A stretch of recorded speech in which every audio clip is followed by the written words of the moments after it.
So pagka kailangan nyo pandagdag ng pambili ng gamot, punta lang kayo sa mayor's office, bibigyan namin kayo ng 1,000 na voucher, ipapalit nyo na sa pharmacy ng gamot na worth 1,000 din ha, walang service charge, walang bawas. Magkano po yon sa isang taon kung 1,000 per month? 12. Sa 2 taon? Sa 3. Kailan ba kayo titigil ng pag-maintenance? Hindi kayo titigil? Dire-diretso, di ba? O, basta ako yung mayor, dire-diretso yung voucher. Okay po? So, malaki yung benepisyo. Swerte yung nagpa-KYC na kahit no mabsent na isang araw, ang dami naman benepisyo. Ano pa? Sino yung hindi naman nagka-KYC, hindi nagbe-maintenance? Pag kailangan nyo naman ng financial na pambili ng gamot, ng bigas o pagkain, pwede naman kayo doon sa food assistance. 1,000 per month din. Ayos? May nakita na ba kayong ganyan? Wala pa.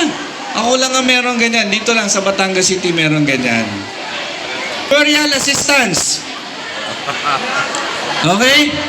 Pag na may namatayan, anong ginagawa? Para ilibing, mangungutang pa kayo sa 5-6. Tama? Pandagdag. Saka pa, tapos magpa-file kayo ng financial assistance. Tama? 2 buwan, 3 buwan bago nyo makuha yung cash. Tapos babayaran nyo si 5-6. Yun ang nangyayari. Ano? O hindi na ako papayag na ganun. Ngayon, pagkamatay pa lang, pwede ko nang ibigay yung voucher. Death certificate lang ang kailangan at saka yung kontrata dun sa punerarya. Kahit buhay pa, pwede ko ibigay. Hindi, totoo. Hindi ko nagyayabang. Kahit buhay pa, pwede ko ibigay kasi hindi nyo naman gagamitin yun unless meron kayong death certificate. Parang hawak nyo lang eh. Sino may gusto? Hindi, pinapakita ko lang sa inyo ng gaano kabilis. Ha? Walang may ganyang programa sa buong Pilipinas. Tayo pa lang ang nakakapagbigay ng burial assistance kahit buhay pa. Yes. Oh, magtanong po kayo sa ibang lugar kung kaya nila yon. Pupusta po ako, hindi nila kaya. Tayo lang ang may kaya noon sa Batangas City lang. Okay? Bakit voucher? Bakit nagtataka kayo? Puro na lang voucher. Cash ang gusto namin. Pag cash po ang hiningi ninyo, tatagal 2-3 buwan dahil ng proseso. Pangalawa, pag cash ang hiningi ninyo, hindi nyo lahat yan ibibili ng gamot. Tama, nanay? Pang scatter, pang ribbon, pang kung ano-ano, di ba? Pag hindi nyo ibinili ng gamot, hindi nyo maiinom yung gamot. Pag hindi nyo nainom yung gamot, ano mangyayari? Mamamatay. Hindi, lalala yung sakit. Ma-hospital. O, paano po pag ma-hospital na, anong gagawin ninyo? Tawag sa hotline. 6 na hospital ang pwede ninyong puntahan. 6, ha? Isipin ninyo, 6, lahat ng hospital sa Batangas City, pwede ninyong puntahan nang hindi agad nag-aalala ng pambayad. Bakit? Halimbawa, 100,000 yung inyong bill. Halimbawa, lakas loob na lang. Hindi, sige. Hospital na lang kami, tawag sa hotline, dinala sa hospital para lang malapatan ng gamot. Pag hindi nyo dinala yan ngayon, baka may mangyari, magkakasisihan tayo. Tama? Okay. Yaan mo na, dali natin sa hospital. 100,000 yung naging bill. Tuturuan naman namin kayo kung paano babayaran. Tawag kayo sa hotline. Okay. Sabihin ng hotline. Hotline, hello. Kayo po ba ay senior citizen? Okay, less 20%. Magkano na lang? 80 na lang. 80,000 na lang, ha? Less PhilHealth. Pagpalagay natin yung PhilHealth, 20,000. Magkano na lang? 60 na lang. Kaya na? Hindi, okay. Saan ho may guarantee letter? Kay Congresswoman Beverly Di Makuha may guarantee letter. Tuturuan kayo kung paano mag-apply ng guarantee letter. Pagpalagay natin, nakakuha kayo ng 20,000 pa. Magkano na lang yun?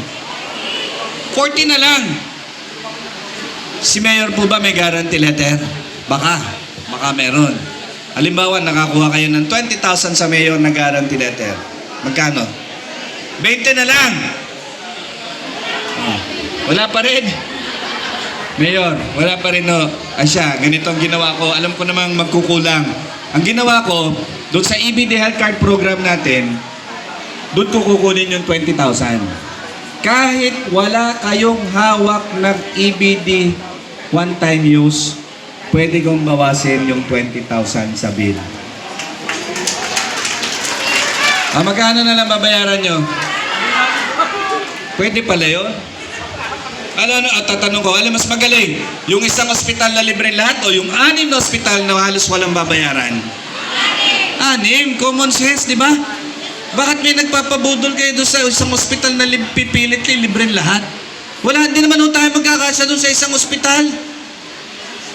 Huwag kayo maniwala doon, yun yung propagandang para lang sumikat. Wala hong ganun, mas magaling yung sistema natin na 6 na ospital na pwedeng wala kayong babayaran. Di po ba? Ginagawa na po natin yun. Hindi ko pa pinapangako yun. Ginagawa ko na. Ginagawa na natin lahat ng sinabi ko. Dalawa lang ho yung in-explain ko sa inyo para hindi ho tayo magtagal. Meron po ba kayong tanong doon sa sinabi ko? Wala na? Ibig sabihin natutuwa na kayo. Ako, Mayor. Kahit 1 taon pa lang. Ilang taon niyo ba akong gusto, Mayor? Okay. Hanggat nasa sa inyo po yun. Wala po sa akin. Kayo po yung gagawa nun. Pero ito pa pamamalaki ko sa inyo. Pagmamalaki ko, hindi po tayo nagkakagulo dito sa lungsod ng Batangas. Okay? Kung may gulo man sa national, dito po wala. Papasalamat ako si Hamilton at si Dr. June.